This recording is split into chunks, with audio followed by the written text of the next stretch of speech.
kamu siap untuk menanggung resiko keadaan rumah tersebut. Karena kadang pemilik properti tersebut ada yang kooperatif dan tidak kooperatif.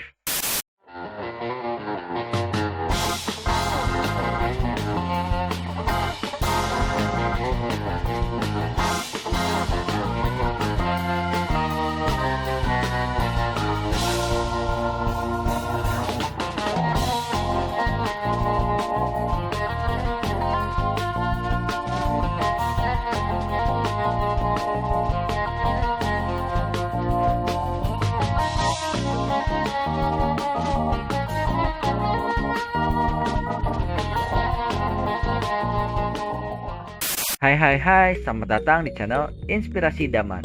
Dalam video kali ini kita akan ngobrolin tentang pertimbangan membeli rumah sitaan atau lelang. Kalian bisa membeli properti secara langsung melalui pengembang atau disebut dengan developer, atau kamu bisa membeli rumah secondary atau rumah bekas dari orang lain. Namun ada juga nih orang yang memilih membeli properti rumah hasil sitaan atau lelang. Menurut kalian nih teman-teman, apakah membeli rumah lelang akan selalu untung? Gimana menurut kalian? Yuk kita akan bahas beberapa poin yang harus kalian dengar sebelum kalian membeli rumah lelang ya. Di sini ada beberapa hal yang dinilai penting, yaitu tujuan kamu untuk ditempati langsung atau untuk investasi. Nah, jadi ini poin yang pertama ya teman-teman. Kamu harus cek atau menyesuaikan dengan keadaan keuangan kamu ya. Setelah kamu mempunyai pandangan yang mantap akan tujuan untuk membeli, maka untuk selanjutnya adalah yang kedua, apakah kamu menguasai area properti tersebut, baik dari harga, lingkungan, ataupun akses. Tidak semua properti lelang itu dijual di bawah harga pasaran ya. Kamu harus mempunyai pandangan perihal harga properti di sekitarnya juga. Untuk area lingkungannya pun, kamu harus bisa mempunyai informasi yang cukup. Apakah lingkungan tersebut banjir? Apakah lingkungan tersebut rawan perkelahian, rawan pencurian, atau sering terjadi yang namanya bencana alam? Perihal akses pun, kamu harus bisa ada gambaran nih, supaya di kemudian hari properti tersebut tidak menjadi hal yang merugikan kamu. Kalau kamu ingin ditempati langsung, tentunya kamu ingin bisa mencapai tempat untuk beraktivitas kamu pada umumnya dengan cepat dong pastinya, ya nggak? Misalnya pun kamu tujuannya untuk investasi, maka daerah di sekitarnya kamu sudah mempunyai gambaran perkembangannya di suatu hari nanti ya teman-teman. Untuk poin yang selanjutnya adalah memeriksa info lelang tersebut dengan pasti. Tidak semua rumah lelang akan dipasang spanduk tulisan lelang. Kamu bisa minta informasi dari agen properti atau perbankan atau di tempat lelang tersebut. Biasanya untuk info lelang, surat sertifikat itu ada data-datanya ya teman-teman ya. Kamu pastikan lagi tingkatannya itu apa. Apakah itu sertifikat hak milik, sertifikat hak guna bangunan, atau jenis yang lainnya. Pastikan legalitas informasi yang kamu dapat jelas dan akurat ya teman-teman. Untuk surat IMB atau kepanjangannya yaitu izin mendirikan bangunan dan blueprint sebenarnya itu cukup penting loh.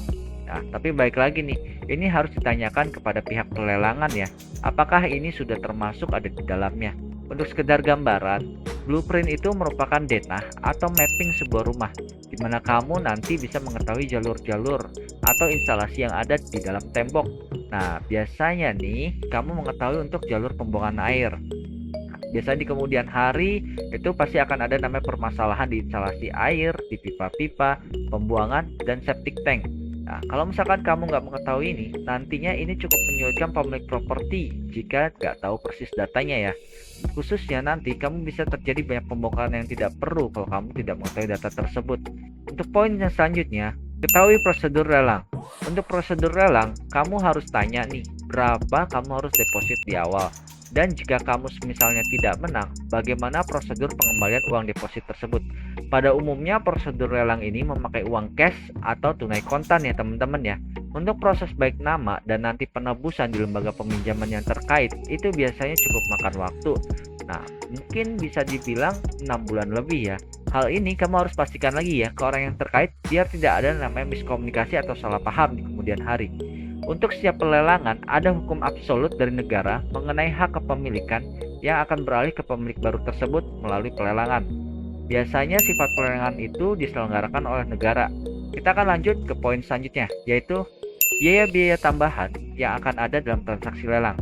Untuk biaya transaksi lelang ini berbeda dengan transaksi biasa ya, karena ada namanya biaya administrasi pelelangan dan lain-lain. Siapkan dana di awal supaya kamu bisa mengkalkulasikannya dengan baik. Untuk poin yang terakhir yaitu siap menanggung resiko bangunan. Setelah kamu mengetahui hal-hal yang sudah disebutkan di atas, ini yang paling krusial adalah kamu siap untuk menanggung resiko keadaan rumah tersebut. Karena kadang pemilik properti tersebut ada yang kooperatif dan tidak kooperatif. Ada kalanya kamu bisa melihat keadaan dalam rumah, dan ada kalanya juga kamu hanya melihat dari pagarnya saja atau dari luar rumah. Kalau keadaan di dalam rumah banyak yang rusak, otomatis kamu perlu deh biaya tambah untuk renovasi. Nah, itu aja sekilas informasi yang bisa saya sampaikan. Kalau kalian mau tahu informasi lebih lanjut tentang rumah lelang atau sedang mencari properti lelang, kamu bisa menghubungi nomor saya yang ada di description box ya teman-teman ya. Saya siap membantu Anda untuk layanan titip jual properti daerah Jabodetabek, dan ada beberapa daerah prioritas yang kamu bisa baca informasinya di description box ya teman-teman ya. Sekiranya dengan informasi ini bisa menjadi pengetahuan dasar dalam membeli rumah lelang atau rumah sitaan. Jika kalian suka dengan konten ini, jangan lupakan kasih like, share, dan dukung channel ini dengan cara subscribe. Oke, sampai di sini aja dari gue Yohanes and see you, bye bye. Dadah.